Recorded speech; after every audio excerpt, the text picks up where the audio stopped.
Hey there, I'm Richa and this is my food story. And today I'm showing you how to make a really quick and simple coconut rice. Start by heating some coconut oil in a large wok or kadhai.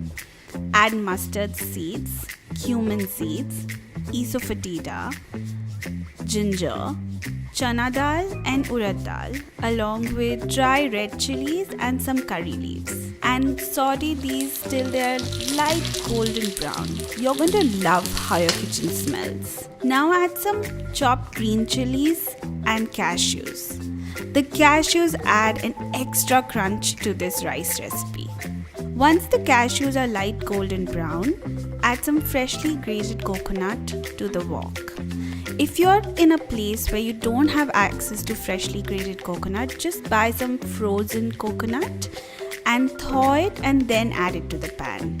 Dry roast this coconut for a few minutes and then add some cooked basmati rice and salt.